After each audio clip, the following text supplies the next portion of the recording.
Assalamualaikum warahmatullahi wabarakatuh.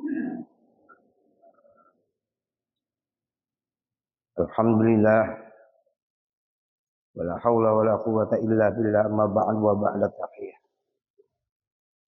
Wal musannifu rahimahullah ta'ala wa nafa'na bi ulumihi fid dharain.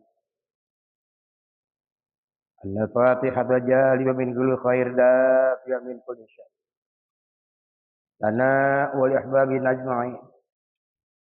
Allah ta'ala yaftahu alaina futuhal arifin wa yafaqina fid din wa yarzuquna kamal ikhlas wal yaqin.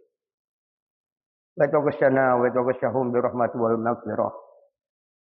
Wa yaghfir lana wa li muslimina wal mu'minina 'amah. Inna Allah ta'ala yuli darajatin fil qubur wa ilhadra bin nabi al-fatihah. A'udzu billahi minasyaitonir rajim. Bismillahirrahmanirrahim. Alhamdulillahi rabbil alamin arrahmanir rahim. Iyyaka na'budu wa iyyaka nasta'in ihdinas siratal mustaqim. Istighfar, kita istighfar dulu, mengawali pengajian biar anget dikit. Ikuti saya ya. Astaghfirullah Rabbal baraya. Astaghfirullah minal khataya.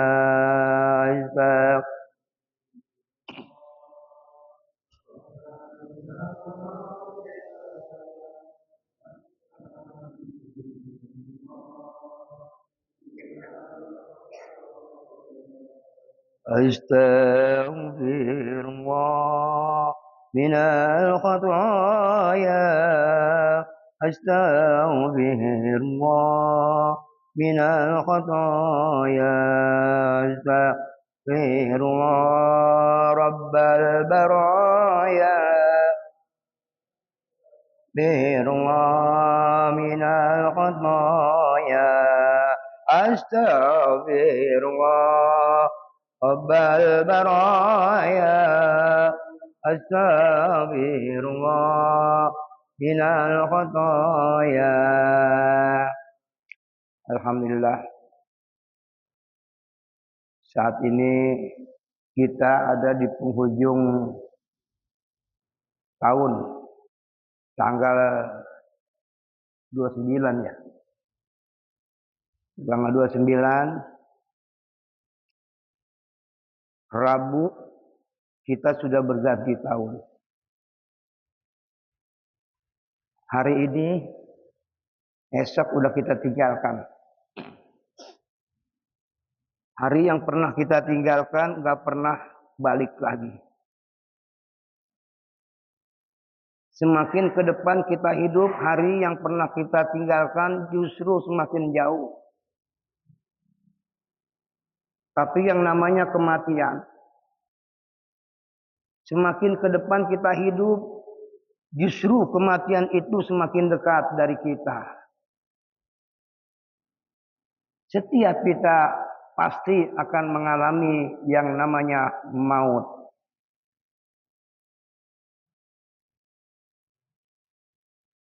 Maut adalah suatu hal yang amat menakutkan.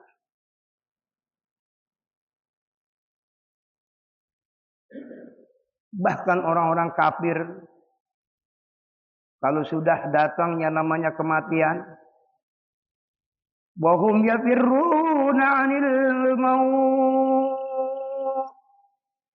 Orang-orang kafir itu kalau sudah datang kematian, mereka ingin berlari dari kematian. La tanfiru, kamu tidak bisa berlari dari kematian.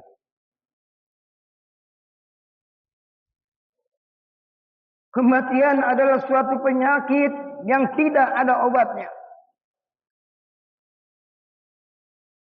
Dokter yang mana yang bisa mengobati penyakit yang namanya mati? Kematian adalah suatu penyakit yang amat sakit. Di dunia ini penyakit apa yang paling sakit dibandingkan dengan sakitnya ruh kita ketika dicabut oleh malaikat Israel 300 lipat kali sakitnya kita ditusuk sama pedang. Begitu sakitnya ruh kita ketika dicabut oleh malaikat Israil. Makanya ketika itu tidak ada manusia yang ingat dengan kalimat la ilaha illallah ketika di akhir hayatnya.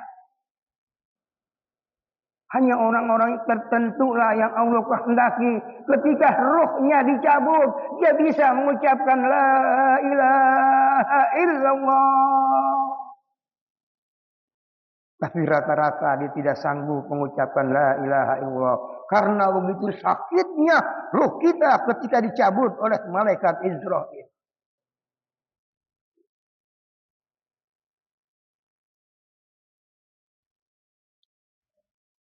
Ada seorang ulama. Dia itu miara burung. Ulama ini hobinya itu zikirnya la ilaha illallah. Memang menjadi gemaran. Kalau habis subuh di depan teras tuh dia langsung zikir tuh ulama. La ilaha illallah, la ilaha. Burung beyoknya itu palse. Saking sering kedengernya ulama mengucapkan la ilaha illallah. Suatu saat ulama lupa menutup pintunya. Loncatlah tuh burung. Ditegrep sama kucing. Ulama di kala itu merenung diri, introspeksi diri. Dia ingat kepada diri. Dia meneteskan air mata ketika burungnya dimakan oleh kucing.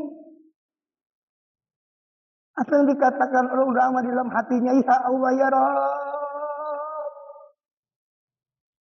jangan kau jadikan saya ini seperti burung beo. Dia bisa mengucapkan la ilaha illallah, tapi di akhir hayatnya dia tidak bisa mengucapkan la ilaha illallah.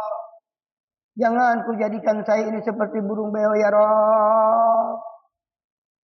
Nangis seorang ulama. Karena dia takut di akhir hayatnya. Dia sering berzikir la ilaha illallah. Tapi dia tidak sanggup mengucapkan la ilaha illallah. Ini yang dikhawatirkan oleh ulama itu.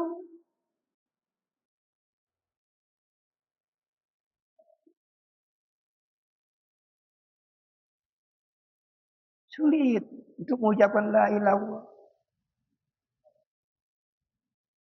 Pernah seorang dokter.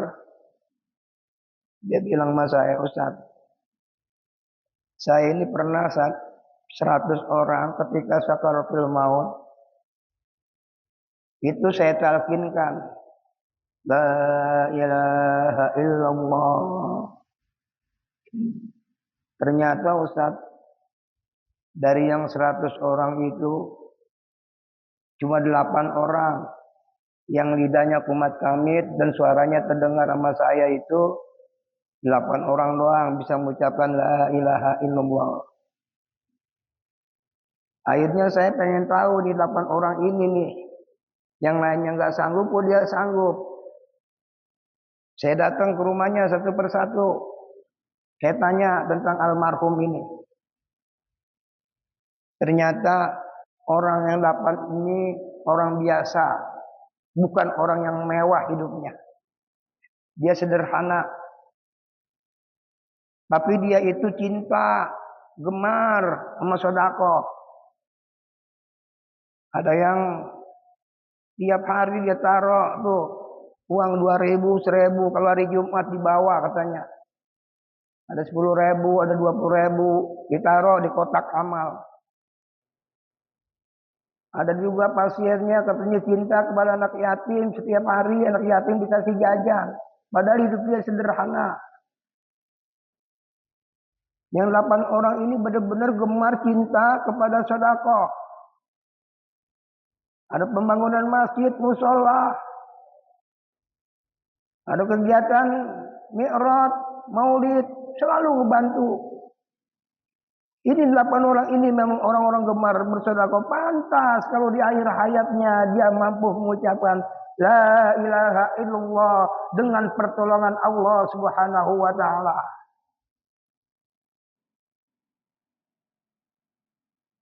Makanya sedekah itu sampai kita dimasukkan ke liang lahat.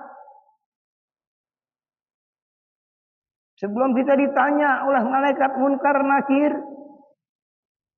amal sedekah itu sudah menemani kita di alam kubur. 7 langkah yang mengantar kita ini, mayat itu langsung melek lagi, hidup kembali. Ketika itu dia melihat ada seorang temannya di alam kubur, dia berkata, "Man anta la arab ajmalun bin kafid dunya." Kamu siapa? Saya belum pernah melihat kamu yang begitu tampan di dunia, belum pernah saya melihat makhluk seperti ini. Makhluk itu berkata, "Ana amaluka sadaqah." Saya adalah amal sedekah kamu. Si mayat yang baru masuk ke alam kubur dia berkata kepada Allah, "Rabbi laula akhartani ila ajalin qarib fasaddaqa wa kum minas solihin." Ya Rabb, andai kata kau tangguhkan saya ini sebentar saja ke alam dunia, mungkin saya sudah banyak-banyak bersedekah dan banyak berbuat amal saleh. Tuh, amal sedekah. Di alam kubur tokcer ada balasannya.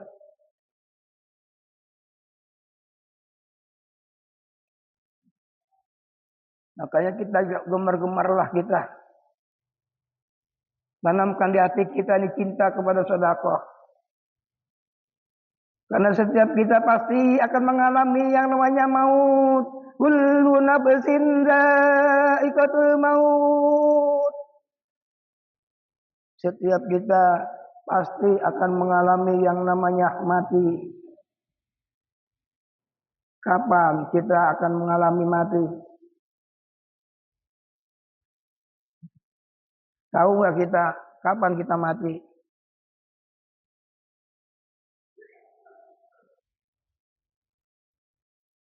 Ada ulama. Memang ulama ini orang yang dekat kepada Allah. Dia ada ulama tuh tahu kalau dia itu mau mati, dia tahu, cuman dia nggak bisa bilang. Dia diam. Contohnya saya pernah waktu saya belawat ke Kiai Buya Jayadi Ahmad, pimpinan Pondok Pesantren Klender, waktu itu tahun 95-an. Beliau itu seolah-olah sebenarnya tahu kalau dia itu mau mati. Maut datang itu dia sebenarnya tahu, cuman dia itu nggak mau bilang. Ketika sholat asar, dia biasa jadi imam, itu di Cirebon, dia lagi ziarah bawa 1 bis. Buya bilang, "Saya mau sholat sendiri, udah Ustadz ini aja yang jadi imam." Dia sholat sendiri si Buya. Selesai sholat berjamaah nih, Buya sendirian di pojokan sono, tempat lain nyari Buya. Biasa kalau orang habis berjamaah nyari ulama, bersalaman, dicari Buya. Ketika itu Buya dalam keadaan sujud, dia sudah meninggal. Kalau andai kata dia jadi imam, dia dalam keadaan sujud terlalu lama, ini repot juga pikir. Repot pikir. Sebenarnya dia tuh al-maut, qablal maut, dia mati, sebelum mati dia udah tahu. Imam Ghazali, dia tahu, tapi dia nggak mau bilang. Cuma dia bilang kepada adiknya, "Ahmad, ta'aluna Ahmad, besok habis subuh kau datang ke rumah saya. Habis subuh. Habis sholat subuh kamu berangkat ke rumah saya." Berangkat nih adanya Imam Ghazali si Ahmad ini. Habis subuh. Dilihat apa? Imam Ghazali sudah mengapalkan dirinya separoh. Baru nyampe kaki. Sudah mengapalkan dirinya. Maka Imam Ahmad ini adanya meneruskan, mengapankannya. Tuh, orang-orang tertentu yang tahu tentang masalah kematian.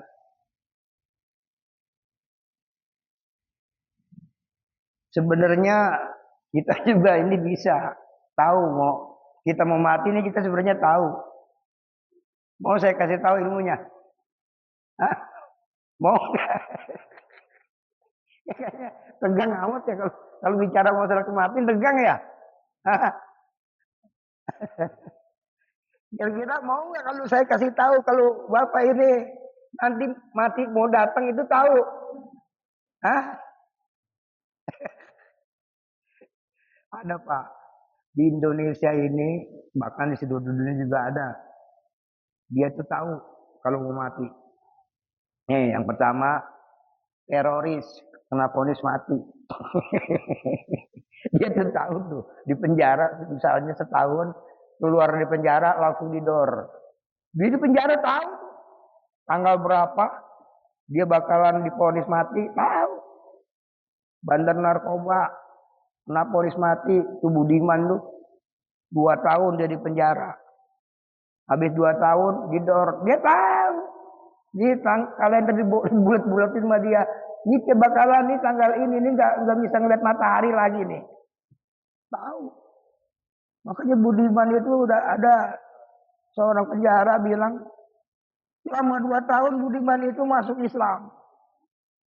Yang namanya dari Cina katanya belok belajar Al-Quran dulu di penjara. Biar kata beletak-beletuk katanya dia bisa mengatakan 2 kali bacaan Quran. Tuh orang yang benar-benar udah diponis oleh manusia itu biangnya maksiat. Bapak moyangnya maksiat. Judi kelas kakap itu, narkoba kelas kakap dia pegang sama dia.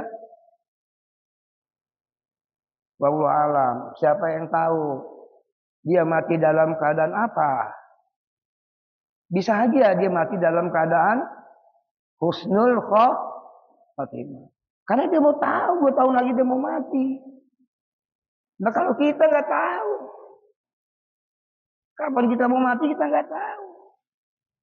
Ketika Israel datang baru kelabakan. Ini jangan sampai terjadi seperti ini. Makanya ada di dalam kitab Al-Asrar. Ini kita ini bakalan nih. Nanti kalau yang namanya mau mati ada tanda. Ya tandanya itu habis asar. Jadi habis asar itu ada tanda dari kita nih. 100 hari lagi kita mau meninggal. Itu dada kita itu tek tek tek tek, jantung kita itu berdenyut keras. Itu 100 hari lagi. Lalu kita meriang, panas dingin. Kalau yang matinya dalam husnul khotimah, amalnya banyak, maka panas dingin yang tadi menggigil jadi enak, jadi adem. Nyut lama-lama. Tapi kalau yang matinya su'ul khotimah, amalnya buruk, banyak dosanya, ketika itu dia menggigil makin panas. 100 hari lagi, nggak lama sembuh. 40 hari lagi kita mau meninggal, lepas habis salat asar, nama kita jatuh dari Lauhil Mahfuz, jatuh nama kita, punguta oleh malaikat Israel. Itu kemana saja kita pergi, malaikat Israel itu ngawasin. Di bakalan nih nggak lama lagi kita nih 40 hari. Ya. 7 hari lagi kita mau meninggal, di jidat. Apa nih bahasanya? Kening. Nyut habis asar juga di jidat. nyut, nyut, nyut, nyut. Panas dingin lagi kita. Meriang lagi kita. Cuma di kala itu meriangnya kita itu, kita langsung kayak seperti orang sakit, lemah. Sakit loyo, tapi kepengennya itu makan mulu. Biasanya kalau orang sakit tuh nggak kepengen makan ya Pak. Ini mah orang sakit maunya ngegayem mulu. Pengen ini, pengen itu. Makanya orang dulu itu kalau udah ngebanyol, lu apa aja lu makan kayak orang mau ngabisin. Itu orang dulu begitu. Emang ada kitabnya. 7 hari lagi mau meninggal tuh pengennya makan mulu, mau ngabisin. Tuh. 3 hari mau meninggal, diubun-ubun nih. Nyutan kita. Nggak biasanya. Nah kata ulama, kalau udah sampai di sini puasa. Kita disuruh puasa. Biar nanti yang ngurusin jenazah kita itu gampang. Kagak banyak kotoran di dalam. Banyakin puasa. Puasa selama 3 hari itu. Tuh. Jika ini suatu saat seperti itu Pak. Siap. Siap. Yang namanya mati nggak pernah pandang bulu. Nggak ada mati itu pandang bulu. Kalau memang dia takdirnya masih kanak-kanak, ya pasti Israel datang masih kanak-kanak. Andai kata anak itu umur 7 tahun, 8 tahun sudah dipanggil oleh Allah. Israel tepat pada waktunya datang kepada anak itu. Ketika Israel sudah berada di depan anak itu, apakah Israel berkata, ya nak, ntar aja lah, biar gedean dikit. Enggak ada. Enggak ada istilah gedean lagi, enggak ada. Langsung tetap diambil nyawanya Israel karena memang waktunya waktu segitu. Kalau dia matinya sudah tua, wah itu udah habis jatahnya. Israel datang sehat badannya. Apakah Israel berkata, nanti ajalah, gua nungguin sakit, kalau sakit baru gua betot, kagak. Enggak ada persyaratan mati harus sakit dulu, enggak ada. Tetap memang jatahnya waktu itu dipanggil oleh Israel menghadap Allah Subhanahu wa taala. Masing-masing kita mempunyai jatah. Kapan jatah kita itu sampai? Ainama takunu yudrikumul maut.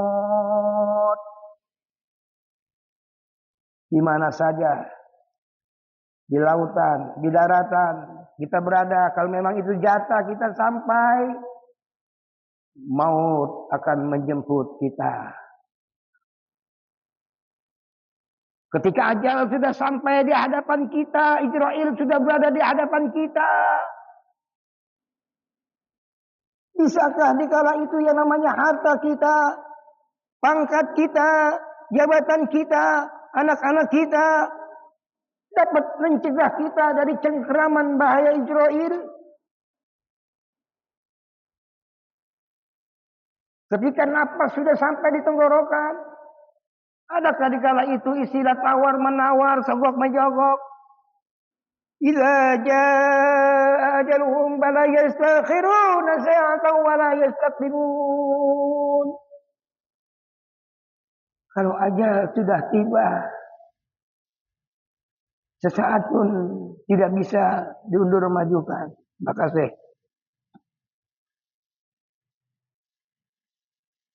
Datang Israel menghadap kita. Idza kubizru tabi'ahul basar. Ketika Israel mencabut nyawa kita, dicabut, lalu mata kita melihat, melek. Kemana ruh itu pergi? Makanya orang kalau meninggal matanya melotot. Melihat gitu. Karena kalau dicabut itu mata itu memandang kemana ruhnya itu pergi.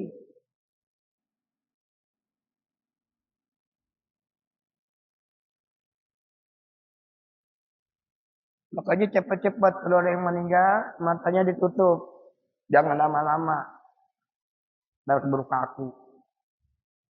Karena memang baru meninggal itu pasti matanya melotot. Wahai ruh, kemana ruh kita pada saat itu? Ini saya minum dulu ya, baru pagi-pagi.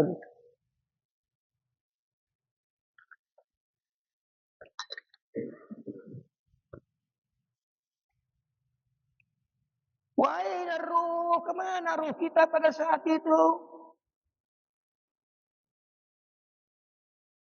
Warruhu ya'udu ila Allah. Ruh itu kembali kepada Allah. Wa ainal jasad, dan kemana jasad itu? Jasad kita itu wal jasad ya'udu ila turab. Jasad kita kembali ke tanah. Wa ainal amal, dan kemana amal kita pada saat itu? Wal amal ya'udu ila nafsihi. Amal kita balik kepada diri kita sendiri.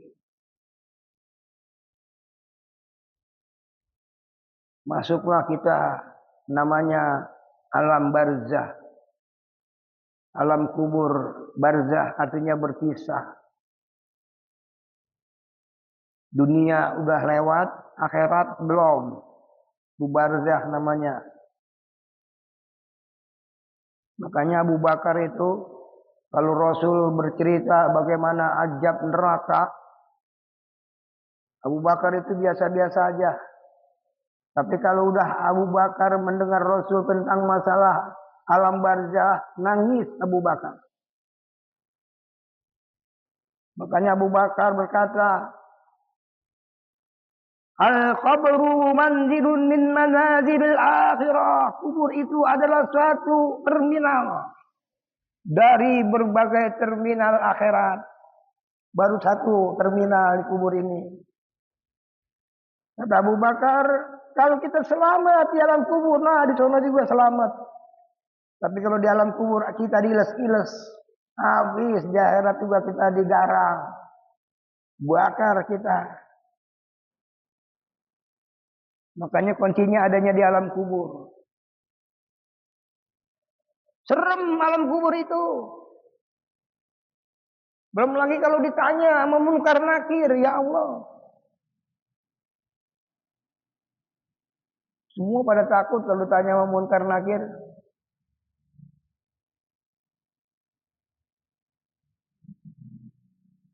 Umar sendiri itu kalau mau dikubur dia bilang, Wah Aisyah, nanti saya kalau meninggal kuburnya dekat Rasul ya. Emang kenapa? Ya bukan, gua takut ditanya sama Ijrail. Itu Umar loh, orang yang paling galak. Masih serem juga dia mah, munkar nakir. Aduh, Umar itu. Kalau saya dekat sama Rasul mah, munkar nakir gak mau nanya. Gak ada Rasul katanya. Makanya Umar itu makamnya di dengkulnya baginda Rasul itu. Abu Bakar, Abu Bakar, Umar itu adanya di sebelah kiri.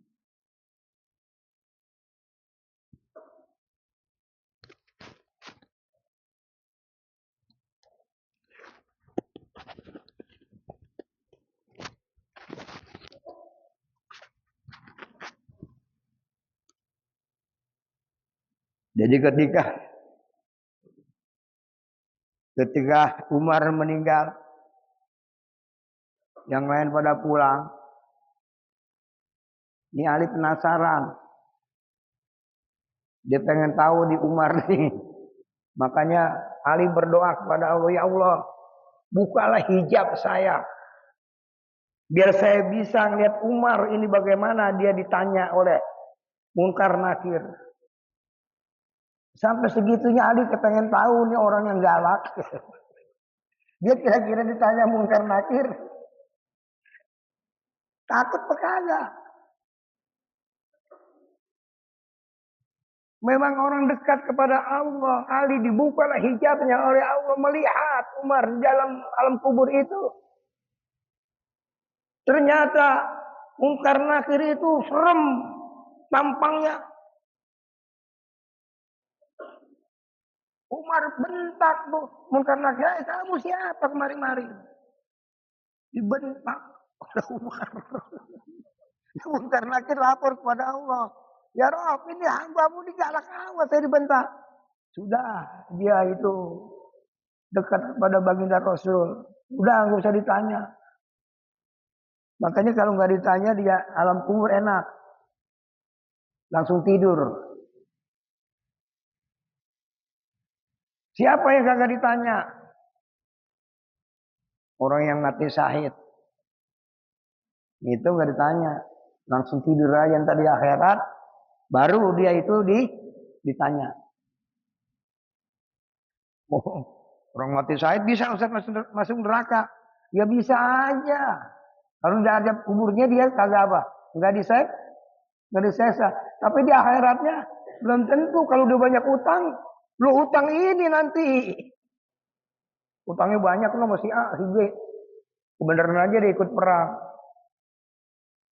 Ya, ini bahaya utang kita nih. Kita udah selamat, tapi di akhirat akan dipertanyakan hutang kita. Dalam satu riwayat, ada lagi yang di alam kubur gak ditanya juga. Siapa itu? Para anbiya, para nabi-nabi. Dia memang hidupnya udah sukses. Udah diuji, udah digojlok, udah kuat. Makanya di alam kubur gak ditanya tuh para nabi. Ada riwayat juga orangnya soleh, rajin ibadah, meninggalnya hari Jumat. Tuh, hari Jumat juga bisa nggak ditanya oleh Munkar Nakir.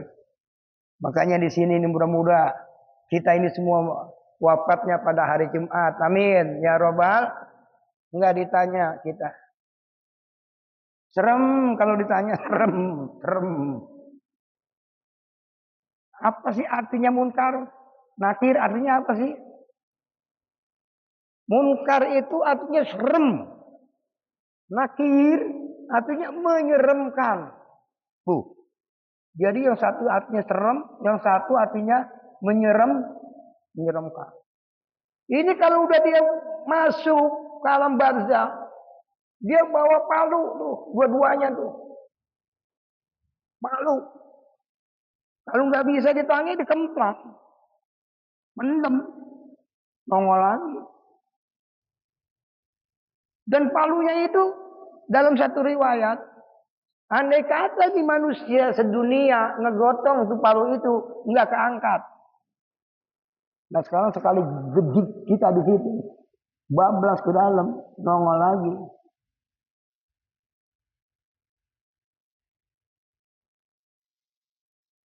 Ketika ditanya, wama kibalatuka,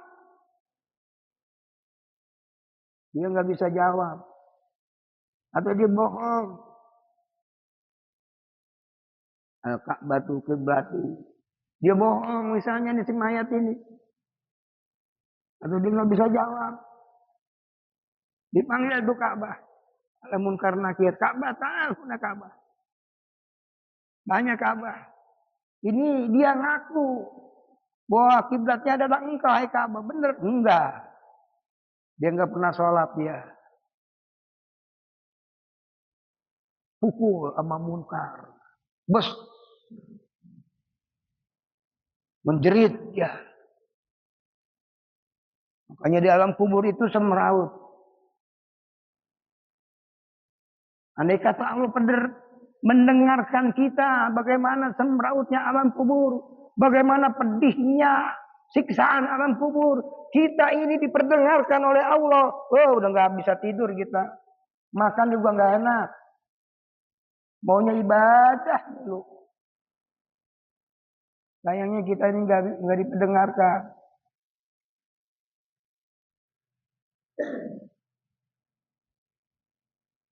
Loh, alam kubur serem.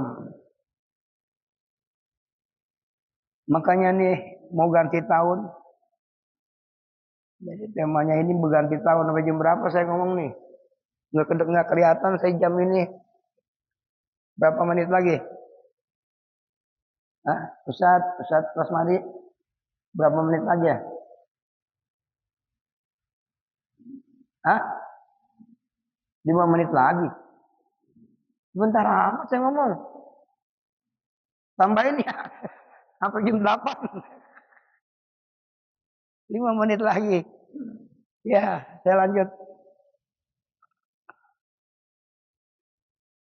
Ayo dengan berganti tahun ini, mari kita introspeksi diri. Kita mawas diri. Kita ingat kepada diri. Hitung-hitung diri kita sebelum diri kita diperhitungkan oleh Allah Subhanahu wa taala. Hasibu anfusakum qabla an tuhasabu. Hitung-hitung diri kita sebelum diri kita diperhitungkan oleh Allah Subhanahu wa taala. Malam tahun baru ketika manusia lupa kepada Allah, gelar sejadah. Ingat pada Allah, ya Allah, ya Rabb. Umur saya ini makin berkurang, ya Rabb. Sedangkan dosa-dosa saya ini setiap hari selalu bertambah. Berapa banyak dosa yang ada di lidah saya, ya Rabb. Di tangan saya, di kaki saya. Dosa yang disengaja maupun yang tidak disengaja. Berapa banyak dosa yang ada di dalam diri saya, ya Rabb. Nangis kita malam itu beristighfar. Astagfirullahaladzim.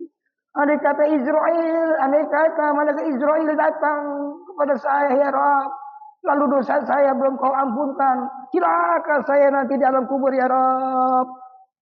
Astagfirullahaladzim. Malam tahun baru kita nangis meneteskan air mata di atas sajadah. Banyak kita istighfar.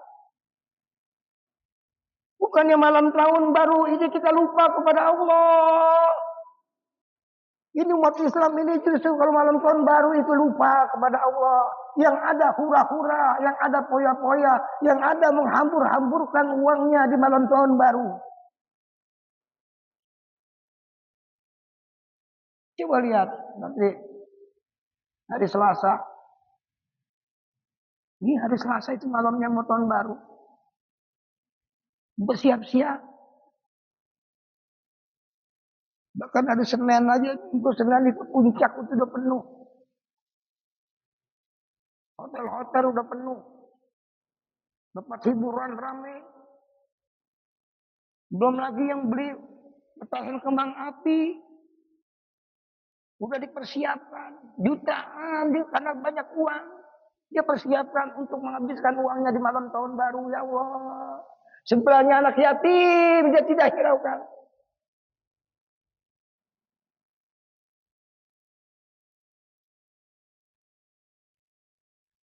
Ketika dia pasang petasan kembang api dan anak yatim nangis minta jajan, dia biarkan. Dia bangga, dia joget-joget. Sama aja dia menari-nari di atas penderitaan saudara kita.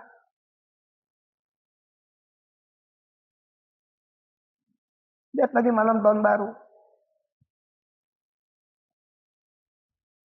Tahun baru itu kan ada lambangnya 3. Yang pertama apa lambangnya? Lonceng, bener nggak? Neng, neng, neng. Dihitung rame-rame. 1, 2, langsung petasan kembang api. Ya kan? Habis petasan kembang api apa lagi? Disambut dengan trompet. Ini tiga ini adalah lambang orang-orang kafir. Lonceng, gereja, neng. Bener nggak? Petasan kembang api, namanya api Majusi. Orang-orang Majusi yang menyembah api. Trompet, Yahudi. Tiga ini. Kita yang meramaikan di tahun baru. Mereka tidur nyenyak, tapi kita. Petasan kembang api kita yang bikin, kita juga yang beli, kita juga yang turun ke jalan. Trompet kita yang bikin, kita yang beli, kita juga yang turun ke jalan. Betul? Ayo, saya ajak berpikir yang cerdas, umat Islam. Budaya-budaya yang menyesatkan kita ini kita jauhkan. Nih anak-anak kita ini ditahan malam tahun baru jalan Kelayaban. Berapa banyak anak-anak remaja yang nyawanya melayang akibat kebut-kebutan di tengah jalan. Tuh tahun baru. Jaga. Sayang kita sama umur kita. Sebentar lagi Israel akan datang di hadapan kita. Sudah siapkah kita ini kedatangannya Israel? Takutlah kita ini dengan kehilangan waktu kita. Ya Allah. Analhu wa ayyamuna tadhhab wa nal'abul mautu la yul'ab. Kenapa kita sedang berleha-leha, bersantai-santai? Waktu kita habis, kita buang-buang ke sono kemari. Ialah ketahuan juntrungannya, waktu kita buang begitu saja. Padahal kita mampu tiap hari baca Quran selembar, 2 lembar. Tapi kita tidak mau, enggan, males. Kita buang waktu begitu saja. Padahal kita mampu bangun malam hari, jam 1, jam 2, lapor kepada Allah. 2 rakaat, 4 rakaat, 6 rakaat. Tapi kita enggak mau. Malas, kita buang begitu saja waktu yang mulia itu. Ke majlis taklim banyak orang yang mampu untuk datang, tapi mereka tidak mau datang. Padahal pahalanya ini lebih hebat daripada sholat sunnah 1000 rakaat. Anda duduk di sini, tapi mereka nggak mau. Bersyukur Anda bisa hadir di sini. 1000 rakaat sholat sunnah Anda sudah raih pada saat ini.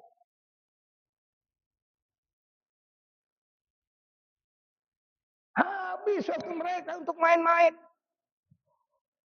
Habis waktu mereka untuk bermain-main. Ingat, al-mautu la yul'ab. Mati tidak bisa dibuat main-main. Silakan kejar dunia Anda. Silakan bangun dunia Anda. Tapi ingat, bagaimana Anda membangun alam kubur Anda menuju akhirat Anda. Cukup ya Ustaz Asmadi. Ustaz Asmadi. Ada yang mau bertanya. Jadi begini Pak, materi saya kan banyak yang ngajar fikih. Kalau saya babnya bab mayit, kamu enggak? Bab mayit. Jadi nanti ini fikihnya khusus fikih bab mayit. Biar kita ingat terus sama mati ya Pak. Mau nggak? Nah, lain. Saya mau lain ini. Sebenarnya saya mau Ustaz Berfadi bilang sama saya, aduh Ustaz fikih kebanyakan. Aduh, saya bingung nih kalau fikih kebanyakan. Ya udahlah, saya puter-puter, udah saya bab mayit aja. Gak mungkin ya kalau bab mayit udah diterangin ya kan? Insya Allah, saya terangkan bab mayit sampai tuntas. Saya akan terangkan bab mayit apa yang diterangkan oleh almarhum Syafi'i Hazami. Syafi'i Hazami itu menerangkan bab mayat tuntas, bagus. Saya belajar sama muridnya. Maka saya tuangkan lagi nanti ke sini. Moga-moga bermanfaat buat kita. Amin ya robbal. Sekian. Assalamualaikum warahmatullahi wabarakatuh.